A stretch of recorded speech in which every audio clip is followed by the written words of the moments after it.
Hartlike goeiemôre hier saam met my op 'n Vrydagoggend 5:30 op die Dak International page op Facebook waar ons uitsaai op 'n Dinsdag, Woensdag, Vrydag en Sondag. Baie welkom vanoggend hier saam met my en ek glo en ek vertrou dat u vanoggend die woord saam met my sal geniet en sal koester en in 'n goeie en 'n edele hart sal bewaar sodat dit kan vrug oplewer. Dis net awesome om daaraan te dink.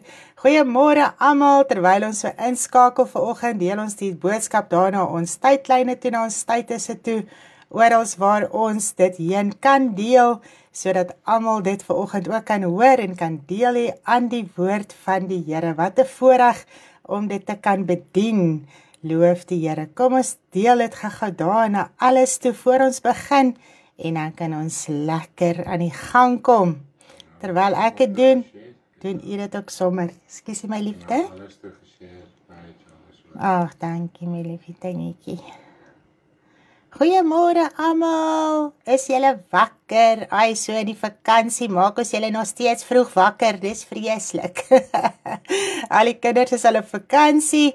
En ons glo en ons vertrou, hulle sal ook hulle vakansie bietjie geniet, die ruskansie, maar ek besef ook die ouers rus ook op hierdie stadium, terwyl die kinders so bietjie vakansie het, so bietjie van die druk en al die dinge wat hulle daagliks deurgaan, vroeg opstaan, regmaak vir skool, die eksamens en dinge en aktiwiteite en al hierdie dinge, so ja, ons gun elkeen hierdie ruskansie vir hierdie tyd in Desember, loof die Here.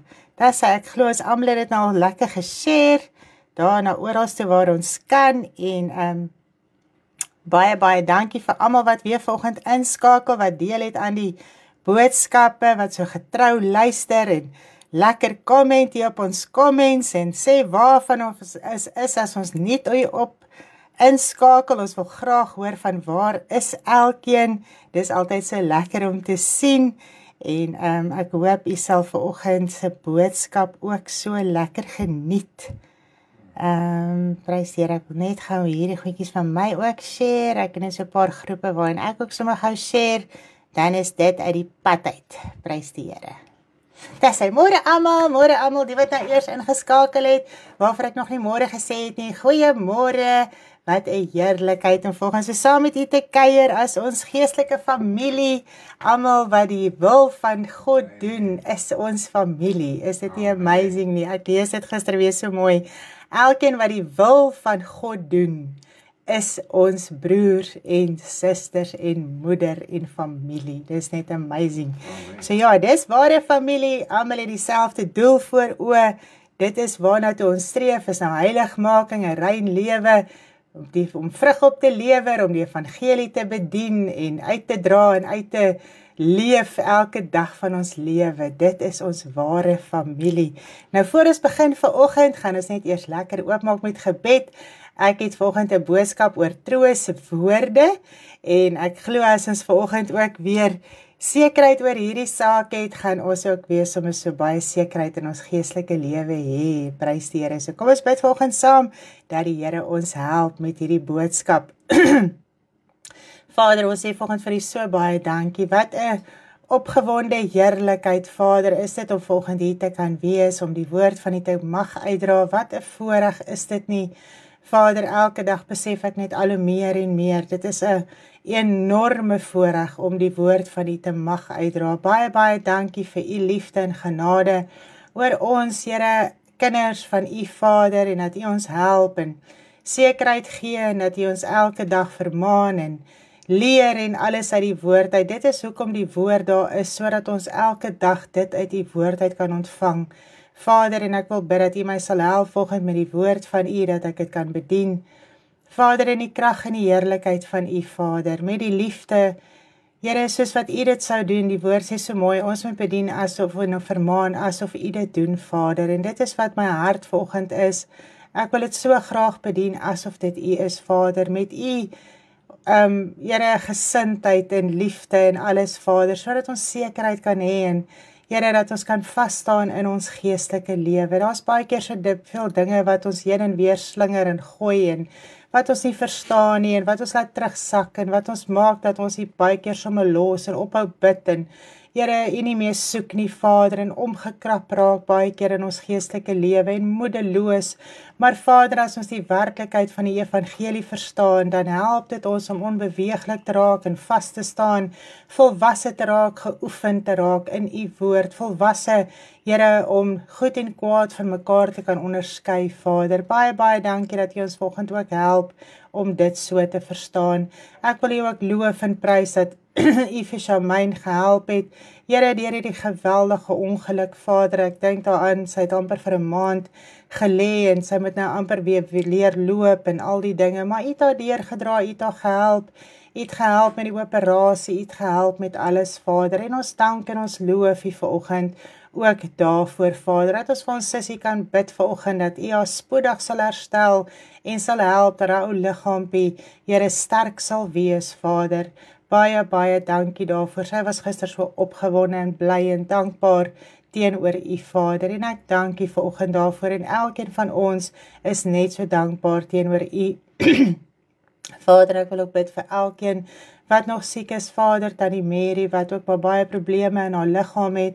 Ons wil bid vir haar vanoggend, dat U haar sal help, dat U haar sal deurdra, dat U haar sal genees, Vader, asseblief, Here, in die kragtige naam van U Seun Jesus Christus, en so elkeen in die gemeente, wat sit met kroniese siektes en dinge, Vader, wil ek bid, dat U werklik sal help, vir U sê, Vader, my eie man, Here, daar is Martie en Dani en ag Here, Roland en Ria en Kitty en almal, Vader, in ons gemeente wat, Here, die ouderdom val in en ons baie skete en pyne en kroniese dinge, Vader, en ons wil bid vanoggend vir elkeen, dat U elkeen sal deurdra. Daar's Marlies, daar's Karel, Vader, Here, wat probleme ook in hulle liggaam het, klein Carissa, Vader, wat soveel dinge in haar liggaampie het, en ons bid vanoggend vir elkeen, Here, dat U sal aanraak, Vader, in die kragtige naam van U Seun Jesus Christus. Ons loof U vanoggend en ons prys U vir U liefde, U genade, U barmhartigheid,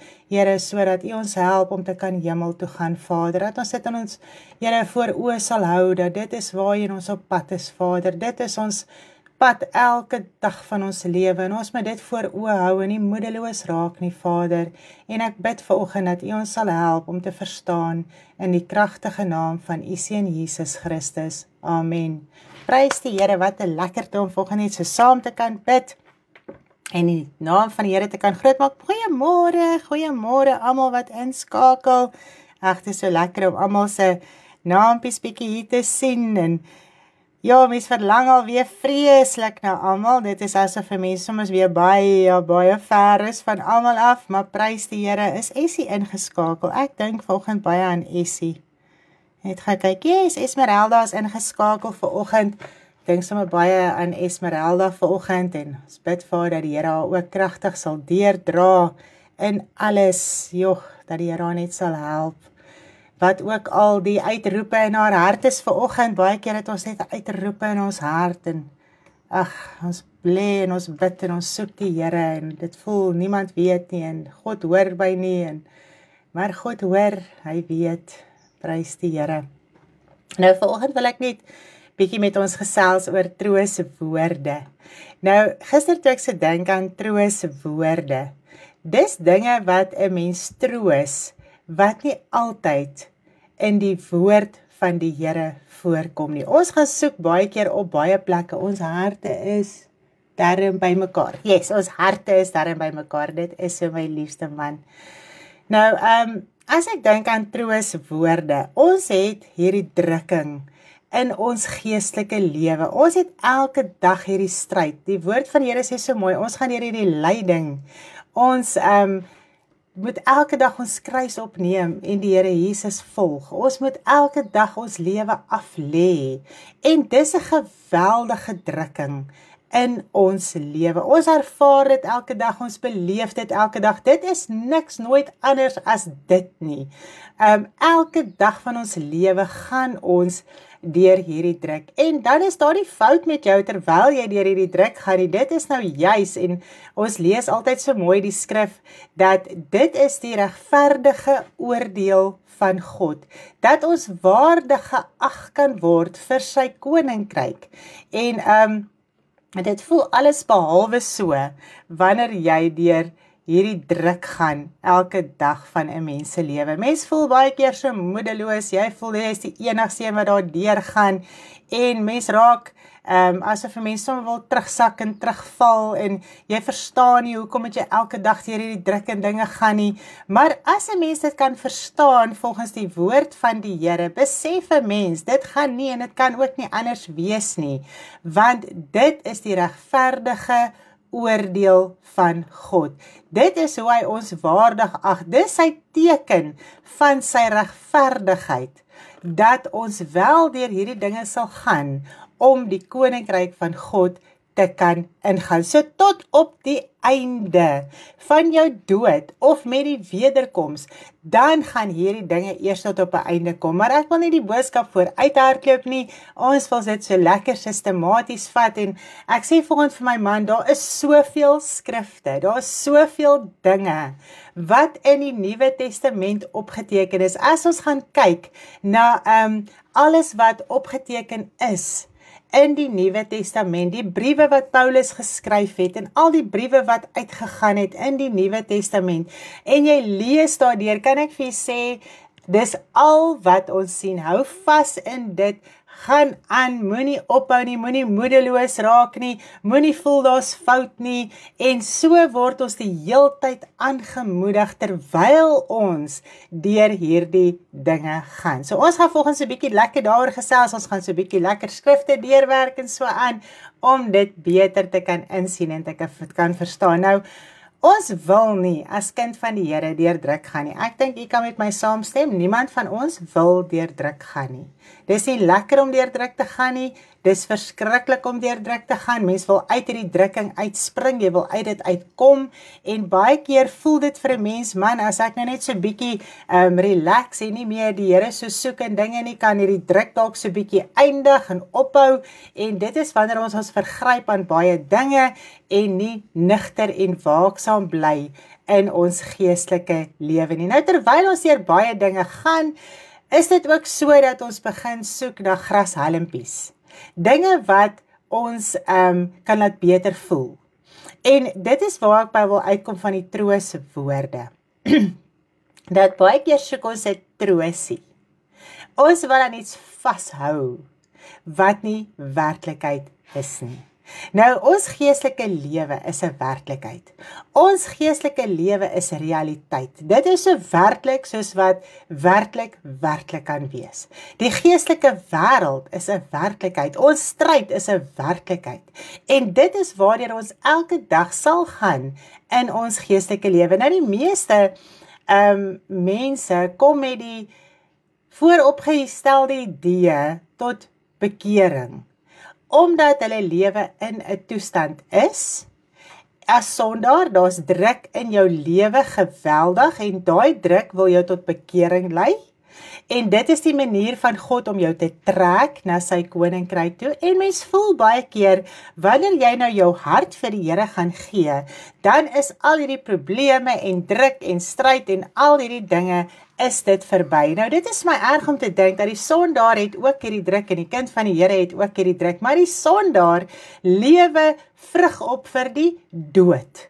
Wanneer hy in sy sonde bly, en hy sterf in sy sonde, gaan hy nie gered word nie, gaan hy die ewige oordeel ondergaan. En dit is hoekom al hierdie druk en omstandighede in 'n sondaar se lewe hom tot bekering moet lei. Dis 'n manier van God om hierdie persoon te trek na sy koninkryk toe, sodat hy gered kan word. Want jy besef op 'n stadium van jou lewe, my lewe is 'n gemors, ek kan nie so aangaan nie, en dit is wat jou baie keer laat uitroep na die Here, sodat jou siel gered kan word. Is dit nie so nie? Maar, nou kom ons tot bekering. Ons gee ons harte vir die Here, ons skeer daai hart oop, maar met 'n vooropgestelde idee van al my moeilikheid, probleme, finansiële moeilikheid, ag man, alles gaan nou gesort word. Die Here, as ek hom aanneem, gaan my lewe net beter gaan, en dit is hoe ons baie keer ook mense approach.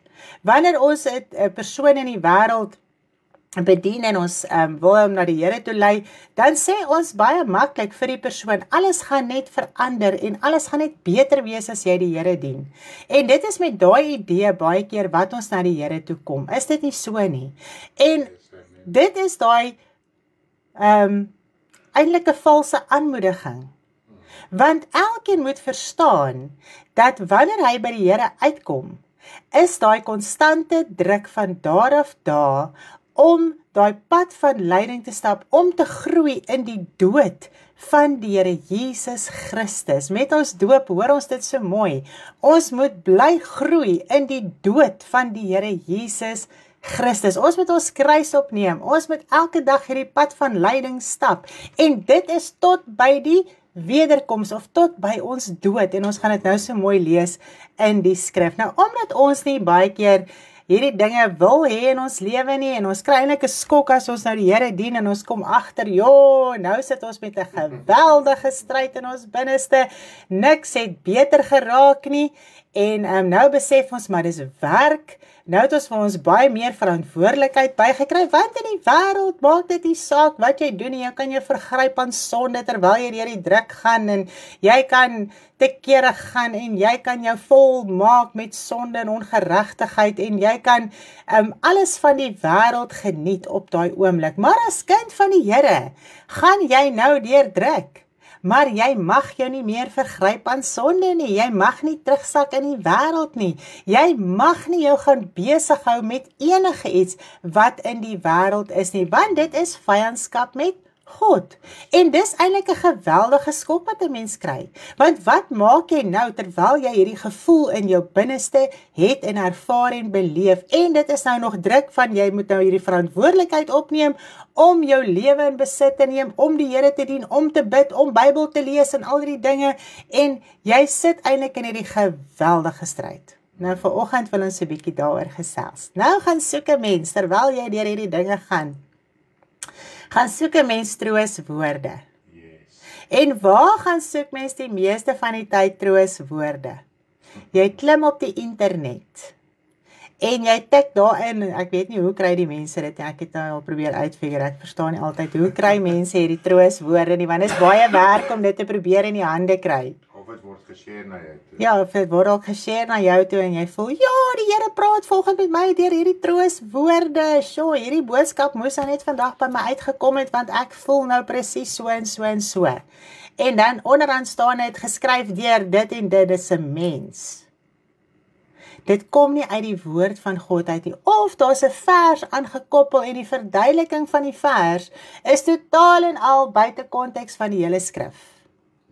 Maar omdat 'n mens nie nugter en waaksaam is in 'n mens se geestelike lewe nie, gryp jy na hierdie grashalmpie en jy share dit sommer op jou status ook en almal moet nou sien waardeur jy die dag gaan. Want hierdie trooswoorde beskryf nou jou hele gevoel en situasie en emosies en al hierdie dinge waardeur jy gaan. En jy voel te wonderlik om aan hierdie leefwoorde vas te hou vir die dag. Want enige iets wat nie in die woord van God is nie, is onsin. Dis leefwoorde. Dit kan jou nie losmaak nie, en dit kan jou nie vrymaak nie. Nou kom ons gaan lees nou gou so mooi. Wat gaan ons vrymaak? Wat maak ons vry? Die waarheid maak ons vry. Niks anders as die waarheid. Amen. Maak ons vry nie. My goed swem vanoggend so voor my, nee, dat ek niks kry wat ek wil hê nie.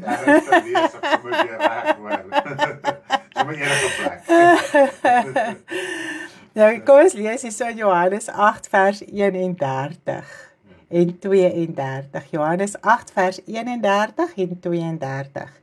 En Jesus sê vir die Jode wat in hom geglo het, as julle in my woord bly, is julle waarlik my disippels, en julle sal die waarheid ken, en die waarheid sal julle vrymaak.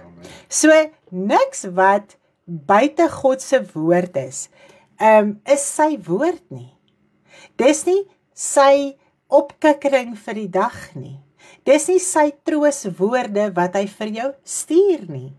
Dit is jou eie gevoelens, idees, gedagtes, emosies wat so oorvat dat jy na enige iets sal gryp wat jou vir die dag sal laat beter voel. En dit word die meeste van die tyd deur mense geskryf. En ek het al hoeveel keer gesien dat mense wat nie eers die Here glad nie ken of dien of niks nie, sal 'n goeie quote volgens die vlees daar hê. En mense sal na daai quote gryp en hulle lewe daarop bou. En daai woorde is leefwoorde, dis onsin, dit het niks met God en sy woord uit te waai nie. Maar omdat ons as kinders van die Here nie die woord werklik glo, wat ons moet glo nie, is dit dat ons moedeloos raak. Nou, dit gaan nie net oor quotes nie. Baie keer, wat doen ons as kinders van die Here? Ons vaar in die woord in, en jy gaan soek een of ander iets wat jou kan troos vir die dag. Nou die meeste van die tyd gaan ons na psalms toe, ons vat een of ander woorde in psalms en ons troos ons vir die dag met hierdie woorde in psalms. En baie keer as jy kyk wat mense se trooswoorde is die dag in die woord, gaan dit baie keer, want onthou net Dawid het deur geweldige druk gegaan. En in hierdie drukking het daar ook profetiese woord van die Here Jesus Christus na vore gekom in psalms. Nou die meeste van die tyd vat mense die profetiese woord wat oor die Here Jesus Christus gegaan het vir hulle self vir die dag. Maar hulle vat dit in 'n ander lig, in 'n ander konteks, want dit is heeltemal uit konteks uit. En hulle vat net daai woorde wat daar staan en hulle troos hulle self daarop meer asof die Here vir jou jammer voel. Nou, dis 'n persoon wat deur druk gegaan het. Gaan lees Dawid se lewe, dis geweldige druk. En weet jy wat is die ergste op die ou einde van die dag? Is dat Dawid was nog hel toe ook. Hy het nog geboet vir sy sonde ook, daar was nie eers vir hom redding nie. En hy het dit geweet, hy skryf in psalms hoe hy in die doderyk gaan neersak. Dis verskriklik, hy het geweet, dat hulle gaan nie hemel toe nie. So dit was al vir hulle 'n geweldige druk in hulle lewe gewees, hulle gaan boet vir hulle sonde. Daar is nie vir hulle redding nie, daar is nie vir hulle verlossing nie. Hulle sien uit na verlossing. Hulle gryp daarna asof hulle dit het. Hulle verstaan daar gaan 'n verlossing kom. Die profetiese woord van die Here Jesus Christus het al na vore gekom. Maar dit was nog nie vir hulle deel gewees nie. Hulle moes nog in die hel ingaan. En dit is verskriklik om daaraan te dink. So alles wat hulle in die Ou Testament gedoen het en gesondig het, gedrink het, te veel vrouens gehad het en al die dinge wat ons voel, wow, hulle het 'n jol gehad, het hulle gaan voorboet in die doderyk. Want daar was nie vir hulle redding gewees nie, daar was nie verlossing nie. So, en dis baie keer daai woorde wat ons wil vat en vir ons mee troos. Okay? Of jy vaar in Jesaja en oral al daai skrifte wat profeteer oor Israel en al die dinge. En dat die Here vir hulle daar sê dat daar gaan vir hulle verlossing wees en hulle stryd is verby en daar gaan 'n lig opkom en al hierdie dinge. En dit is so mooi, my man sê volgens vir my dat Jesaja het 700 jaar voordat die Here Jesus Christus gekom het geleef. So dit was die profetiese woord 700 jaar voor die Here Jesus Christus. En waaroor was daai profetiese woord? Dit was oor die Here Jesus Christus, want niemand kon tot bekering kom nie, niemand kon verlos word nie, niemand kon vrykom nie, niemand kon hemel toe gaan nie. So dit is 'n geweldige geestelike stryd wat hulle deurgemaak het. Hulle het geweet, hulle is bestem vir dit.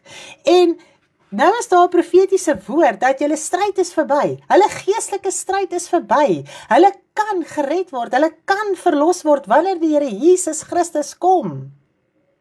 Dit is dan wat dit vir hulle kan gebeur. Die lig wat gaan opkom is die Here Jesus Christus. En dit was 700 jaar voordat Jesus Christus gekom het. Nou vat ons daai profetiese woord en ons wil dit baie keer op onsself van toepassing maak.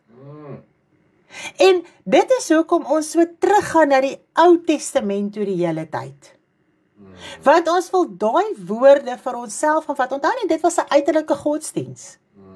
Dit was nie na die hart gewees nie. Hulle kon nie gered word nie, hulle kon nie verlos word nie. God het vir hulle baie dinge in die vlees gedoen. En Israel het ook hier iets in die vlees verwag.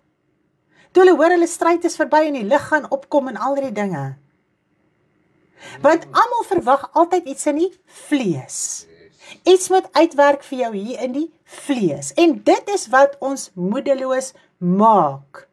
Want wanneer 'n mens gaan lees in die Nuwe Testament, en dit is hoekom min mense graag die Nuwe Testament wil lees. Want as jy na al die briewe gaan kyk, sien jy toetsing, beproewing, verdrukking, moeilikheid, lydsaamheid, al hierdie dinge. Jy moet jou kruis opneem, jy moet elke dag sterf, jy moet van jouself gee, jy moet jou eie lewe in besit neem, en al hierdie dinge is in die Nuwe Testament opgeteken. En dit is vir my so mooi. Kom ons lees gou hierso, dat ek net gou weer my skrif hier kry.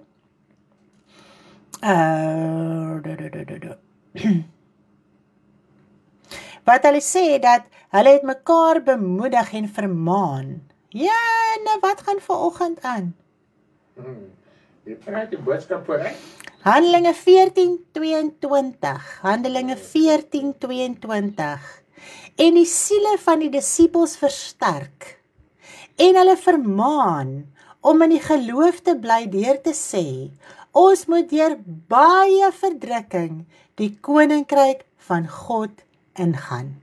So hulle het mekaar bemoedig en vermaan met die woorde. Mense, ons moet deur baie verdrukking die koninkryk van God ingaan. Ons kan nie moedeloos raak oor ons verdrukking nie. En dit was hulle troos. Hulle siele is versterk, hulle is getroos deur hierdie woorde, want hulle dit elke dag beleef. En ons as kinders van die Here hoor dit, ons lees dit, ons sien dit, maar ons klik dit nie, omdat ons 'n ander idee het van ons geestelike lewe. Nou dit is vir my so mooi dat God het deur die Here Jesus Christus vir ons 'n trooster gestuur, die Heilige Gees. En ons voel baie keer die Heilige Gees, die trooster moet vir ons jammer voel. Dit moet ons bejammer in ons situasie, omdat ons onsself bejammer. Die woord sê so mooi, ons lê op ons bedde en ons bejammer onsself oor wyn en mos en olie. So ons bejammer onsself baie keer oor ons omstandighede. Ons lê in daai bed en ons bejammer vir onsself. En die lewe gaan net oor onsself en ons lewetjie op hierdie aarde. Maar ons verstaan nie buite dit nie. Nou wat het die Heilige Gees kom doen? Kom ons lees dit so mooi en dit het my nogal diep in my hart getref. Johannes 14:25 en 26. Dit het ek tot julle gespreek, terwyl ek by julle bly. Maar die trooster, die Heilige Gees, wat die Vader in my naam sal stuur, hy sal julle alles leer en julle herinner aan alles wat ek vir julle gesê het. Wow, prys die Here. So hoekom troos die Heilige Gees ons? Deur ons te herinner wat in die woord staan. So. En dis nigter. Dis realiteit. Dis hoe hulle mekaar bemoedig het. Dis hoe hulle mekaar getroos het. Om mekaar te herinner, mense, ons moet deur baie verdrukking in die koninkryk van God ingaan. Daar is nie vir ons 'n ander pad nie. En dit is waarin die Gees ons gaan herinner. Ons kan nie die hele tyd teruggaan na die Ou Testament toe en dinge uit konteks gaan uithaal nie, want onthou net, in die Here Jesus Christus het die psalms, die wet en die profete in vervulling gekom. En baie keer wil ons daai woorde op onsself van toepassing maak. Dit klink vir ons mooi.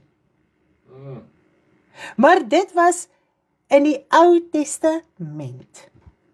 Okay, maar in die Here Jesus Christus ontvang ons die trooster, die Heilige Gees, wat die Ou Testamentiese mense nie gehad het nie.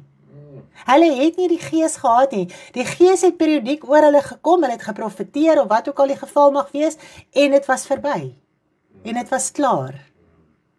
So die gees van God, wanneer ons hom aanneem, die Here Jesus Christus aanneem, en God skenk vir ons die wedergeboorte, en hy besny ons hart, en hy gee vir ons die Heilige Gees, besit ons die trooster in ons innerlike, wat ons bly herinner aan die skrif.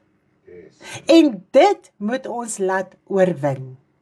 Dit moet ons losmaak, dit moet ons troos, dit moet ons lewe wees waarop ons lewe bou. Maak dit bietjie sin? Goeiemôre, daar is skakel van ons mense nou weer in, goeiemôre. So, dit is vir my amazing gewees om daaraan te dink. Die Heilige Gees kry jou nie jammer nie, en hy voel nie vir jou jammer nie. Hy herinner jou, jy gaan deur baie verdrukking die koninkryk van God ingaan. Jy gaan. Amen. Daar is nie iets anders nie. Nou kom ons lees so verder so mooi. Die skrifte is soveel en dit is so baie. Maar ek dink as ons 'n paar vanoggend van dit aanraak, dan gaan ons dalk soveel vrede in ons harte kry. En in hierdie druk van ons floreer valse predikers en valse profete. Die groot verdrukking het al 2000 jaar terug begin. En as ons deur Paulus se briewe lees, sê hy, die wolwe gaan inkom. Hy gaan onder julle inkom. Ek het julle met trane vermaan vir 3 jaar dag en nag.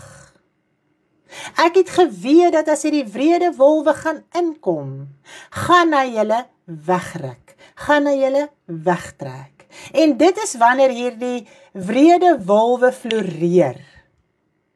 Dit is in die tyd van druk, in die tyd van verdrukking.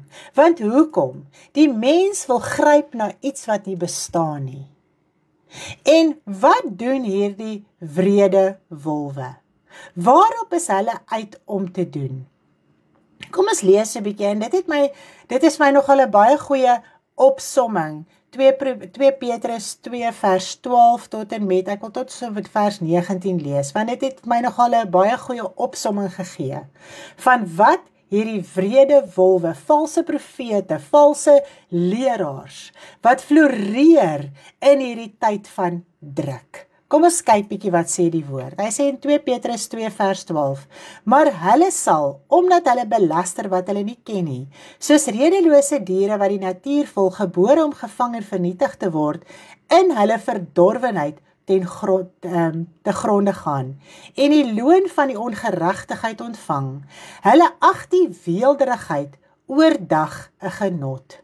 Hulle skandvlekke en smette, weelderig in hulle bedreery, as hulle met julle saam smil. Nou wanneer die woord van die Here uitgaan, en mense luister daarna, en jy luister na hierdie prediker wat al vir jou al hierdie leefwoorde en dinge sê, en sê wat God sê wat hy nie gesê het nie, en al hierdie dinge, dan eet jy geestelik saam.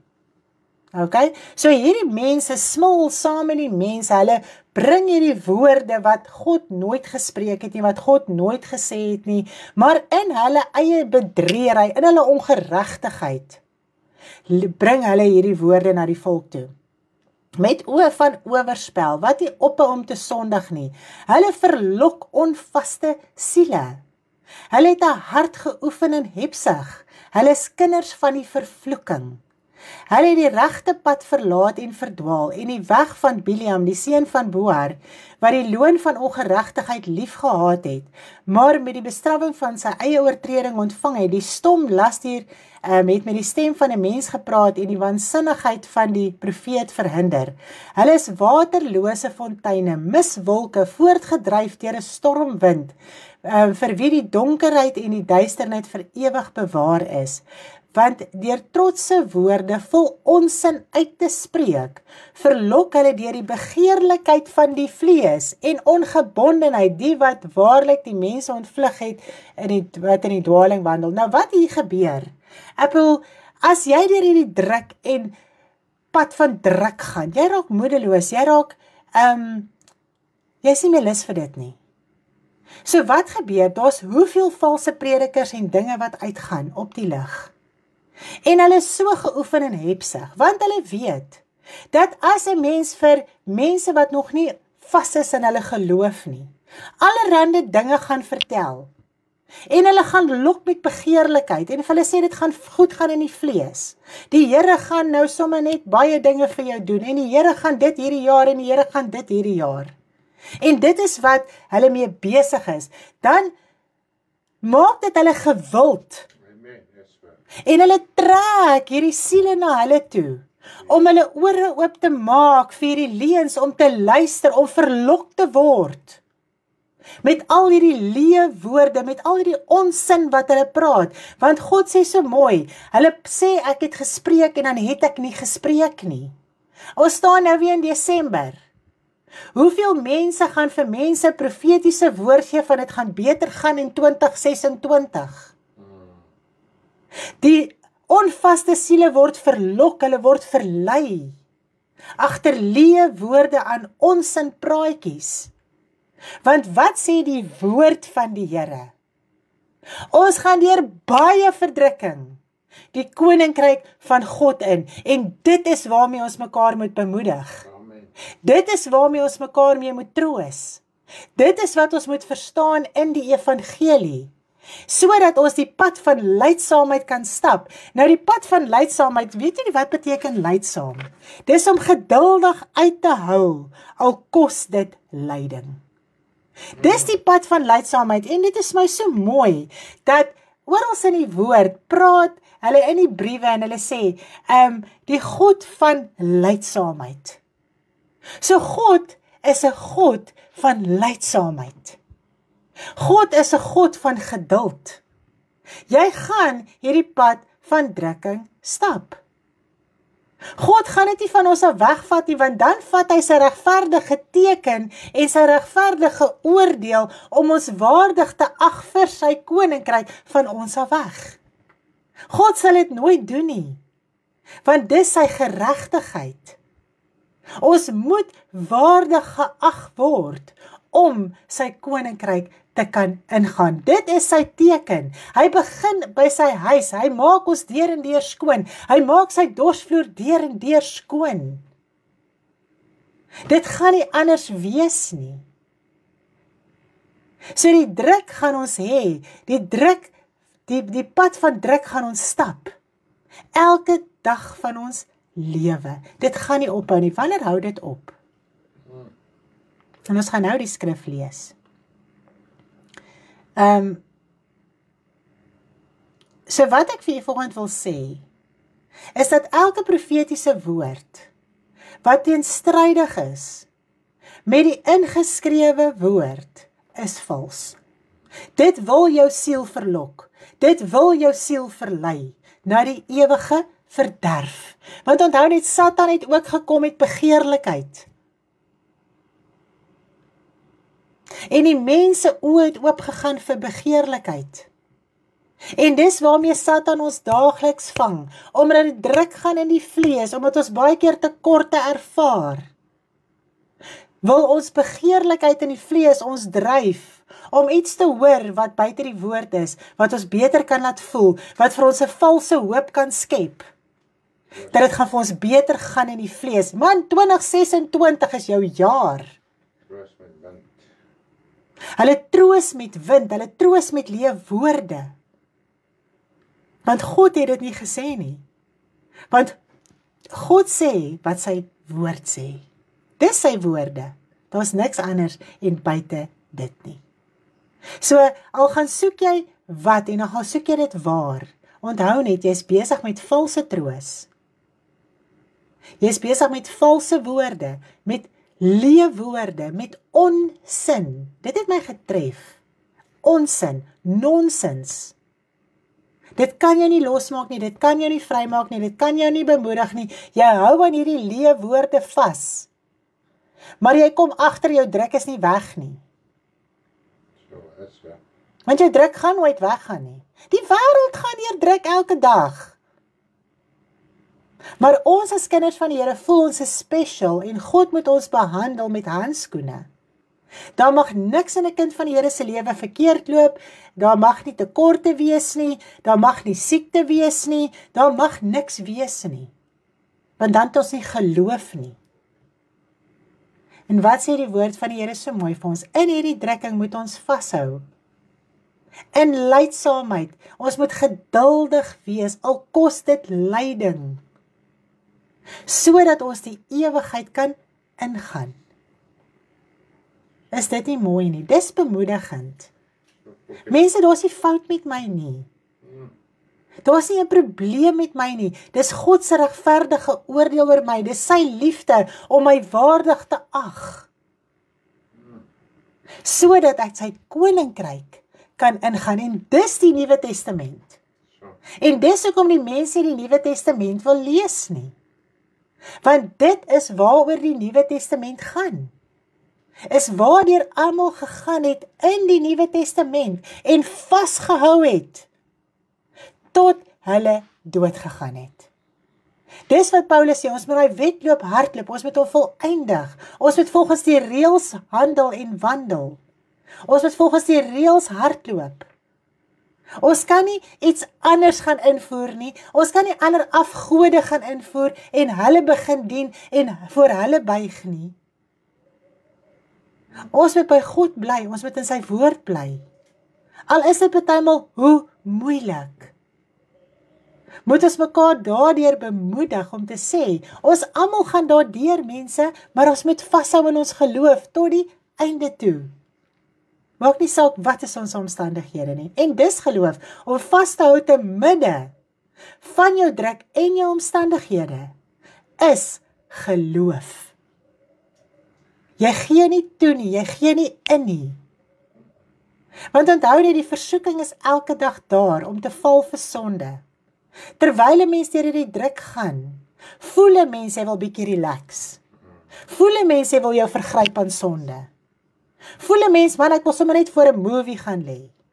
Ek wil net bietjie Facebook, ek wil net bietjie afskakel. En dit is nie geloof nie.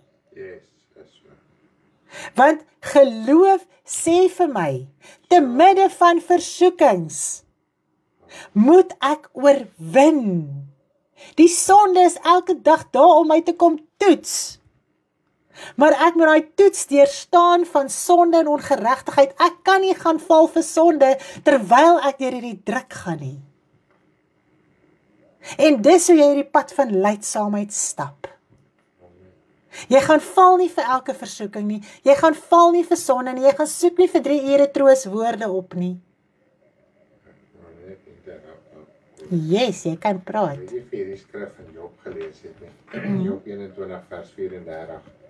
Hoe troos julle my dan op so 'n nietige manier? Yes. En julle antwoorde, net troubreek bly oor.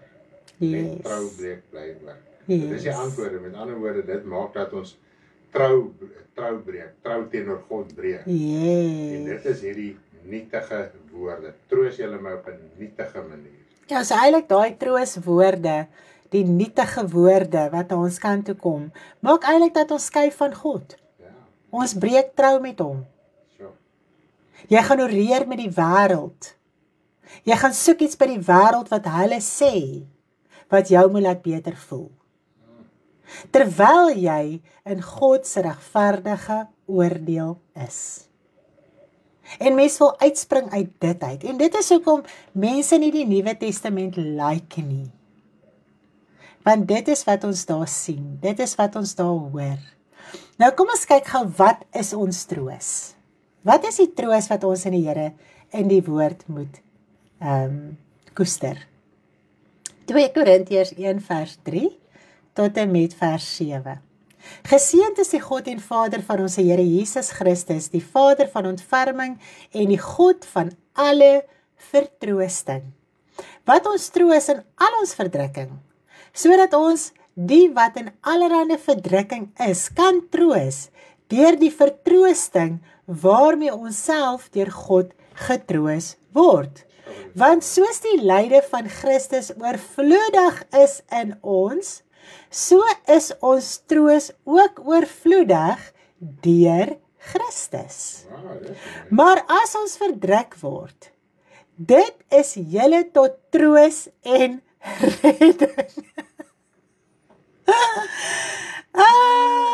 Die woord is iets anders.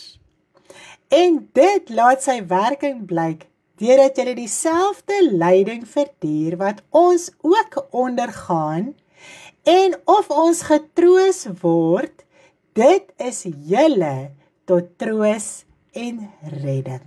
Ja, weet, dis crazy. So ons druk wat ons in mekaar beleef en sien, en die persoon volhard in daai druk, en hy bly in geloof om die Here te bly dien, afgesien van sy omstandighede. Dit moet ons vertroosting wees. Is dit nie amazing nie? Ja. Hy sê, en ons hoop vir julle is vas, omdat ons weet, dat net soos julle deelgenote is aan die lyding, so ook aan die troos. Die skrif troos ons. Om te verstaan, ons gaan deur daai lyding gaan. Om elke broer en suster te sien vashou en te volhard in die geloof, terwyl ons deur die druk gaan, dit moet ons troos. Is dit nie mooi nie?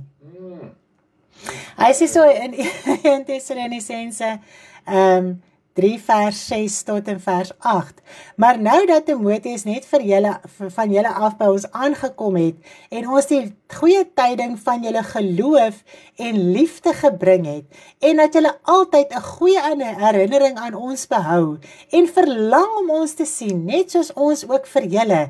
Daarom, broeders, is ons in al ons verdrukking en nood vertroos oor julle deur julle geloof. Want nou leef ons as julle vasstaan in die Here.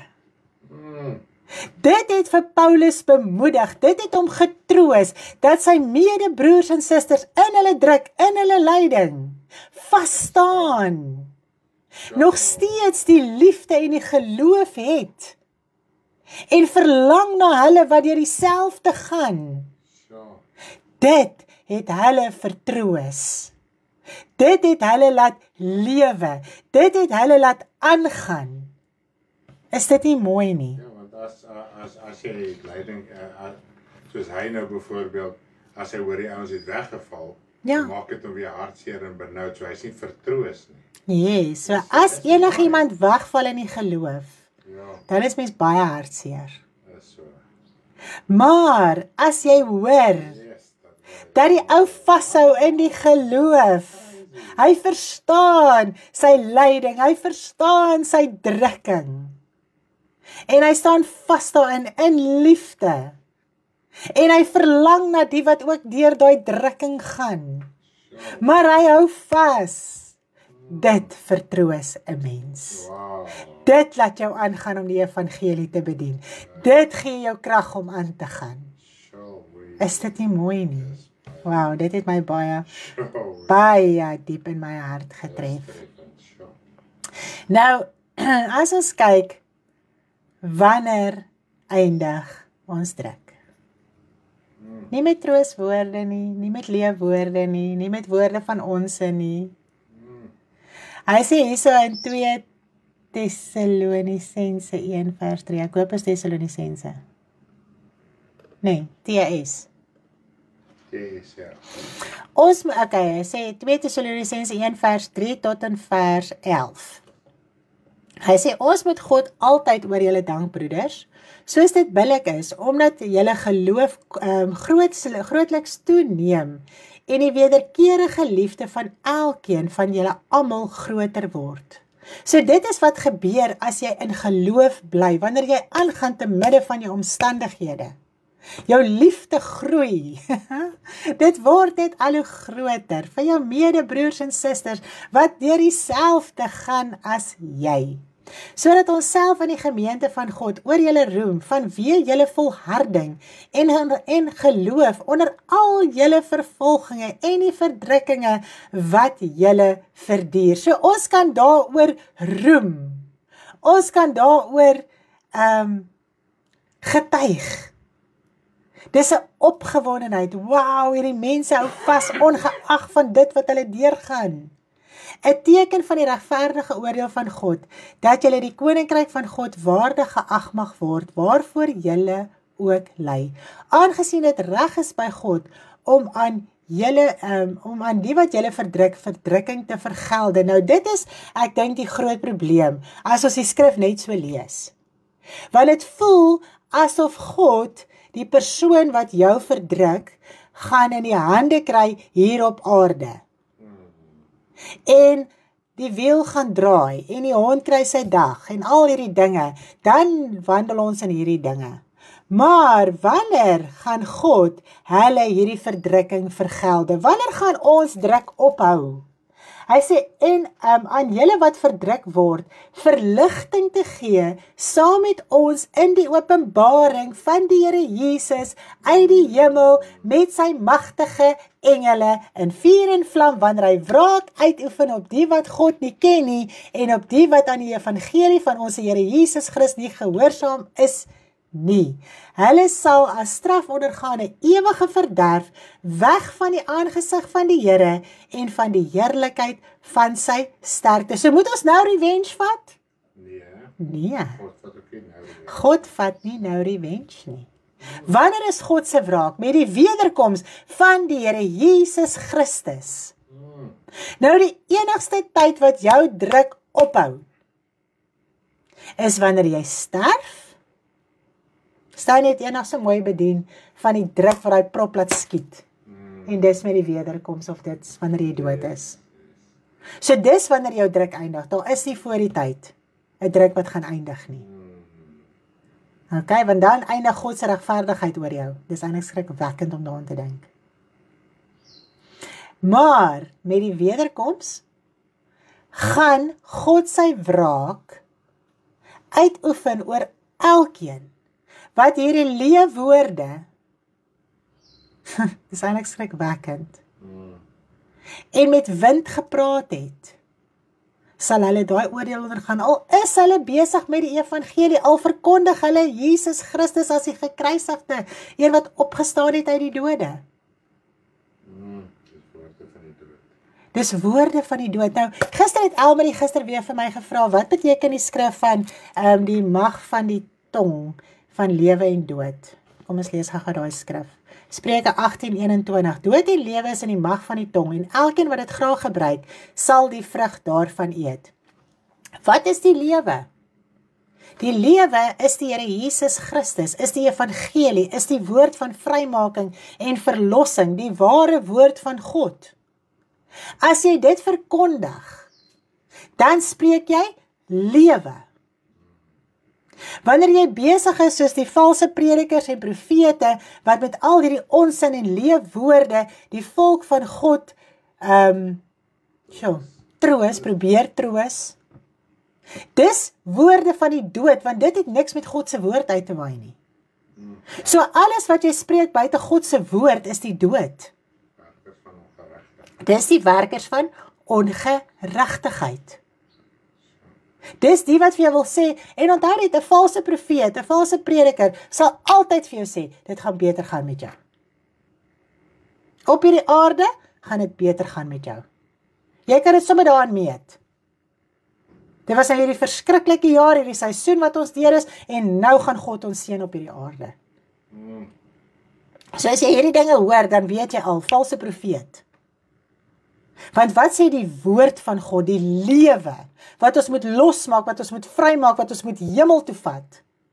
Die lewe sê vir ons, jy gaan deur baie verdrukking in die koninkryk van God ingaan, maar te midde van dit, hou vas aan jou geloof.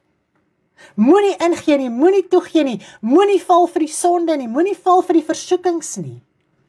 Moenie gaan terugsak nie. Dis die woorde van lewe wat jou hemel toe gaan vat. En die woorde van lewe sit 'n geweldige druk en verantwoordelikheid op jou as mens. Want nou moet jy jou lewe in besit neem. Jy moet verstaan.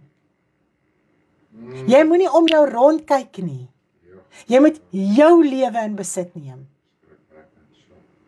So dis die woorde van lewe. Watter vrug gaan jy eet? Gaan jy die vrug van die dood eet? Gaan jy die ewige oordeel ingaan? Of gaan jy jou ewige lewe, die vrug van verlossing, gaan jy dit eet? So jy het twee keuses. Dit gaan nie oor 'n klomp leefwoorde wat jy oor jouself spreek en vir jouself sê wat jy gaan wees en hoe jy gaan wees en hoe suksesvol jy gaan wees en hoe jy God gaan probeer forceer om dinge te doen in jou lewe nie. Dis lewe van die dood, dis woorde van die dood, dis onsin. Dis leefwoorde. Dis selfprofesie, dis waarsêery. Dis die leefwoorde van dood. Maar die woorde van lewe is die woorde, die werklike, ware woorde van God se woord, wat ons laat verstaan, dat die Gees van God gaan ons herinner aan die woord. Nie aan my eie begeerlikhede, drange, denke, sonde, ongeregtigheid nie. Dis die dood. Maar die woorde van lewe maak my vry, dit maak my los, om te verstaan waar my ewige lewe gaan. So dit is maar al wat die skrif sê, van dood en lewe lê in die mag van die tong. Wat praat ons? Wat deel ons? Wat sê ons mekaar? Is ons besig met leefwoorde met mekaar? Ag nee, dan wag iets beter vir jou. God het 'n groter plan vir jou. Menende dat iets op aarde vir jou gaan gebeur. Die enigste plan wat God vir jou het, is om jou in die hemel te kry. Die enigste plan van God is ons ewige lewe. Dis die wil van God. Vir ons as mens. So ek hoop dit kan ons vanoggend so diep in ons harte tref, dat ons nooit weer op TikTok of op een of ander iets gaan klim en gaan trooswoorde soek nie. As jy elke dag 'n groepie het wat vir jou enige trooswoorde stuur, delete hom vandag. Sê Here, ek is besig met die valse profeet. Ek is besig met leefwoorde, ek is besig met woorde van die dood. Hierdie mense is wreed, hulle wil my in die hel kry. Want hierdie woorde gaan my hel toe vat. Dit gaan nie my siel red nie. Dis 'n valse gerusheid, dis 'n valse vrede. Dit het niks met God se woord te doen nie. Gaan lees gerus die Nuwe Testament. Kom so 'n bietjie weg van die Ou Testament en verstaan dat dit het in vervulling gekom in die Here Jesus Christus. En wat is my verantwoordelikheid nou as kind van God? Is om die Nuwe Testament uit te leef, te verstaan, te volhard in dit. Loof die Here. Jy moet 'n baie lekker dag hê. Ek hoop dit het vir sin gemaak vanoggend. Dit het jou hart losgemaak. Daar's soveel skrifte, gaan lees bietjie oor. Weer die Nuwe Testament. Gaan lees dit bietjie met 'n oop hart, ontvanklike hart om te verstaan. Dit is my geestelike lewe. En die groot ding is met die Ou Testament, ons wil net kennis uit die Ou Testament hê, fisiese kennis. Yes. Wat glad nie losmaak nie, dit maak ons eintlik ootmoedig. Yes. So. Ons is op soek na kennis. Ja, dit tref my nou nog volgende. Dus kom ons in die Ou Testament bly. Ja. En is kennis wat nie jou hart kan verander nie. Yes. Kennis verander die mens se hart nie. Om die lewe te leef. Om die woord aan te neem en toe te pas. Dit verander 'n mens se lewe. En dit verander daar waar dit seer is. Kennis verander dit nie. Kennis laat jou goed voel. Kennis verhoog jou. Dit blaas jou op, dit boost jou. Maar om werklik in God se woord te wandel en te verstaan, verneder hierdie ou natuur. Hy moet verander, hy moet uitsorteer, hy moet verstaan en dis nie lekker nie. Dis gaga kennis. Dis wat ons nie wil hê nie. Dis eintlik die lewe. En dis die lewe. Dis die woorde van lewe. Ewige lewe vrug. Ja, prys die Here. Dis die vrug wat ons wil eet. Dis die ewige lewe, die vrug van die ewige lewe. Prys die Here. U moet 'n lekker dag hê. Ek sien almal het al vir my baie gesê. Lekker dag, lieve almal. Bye.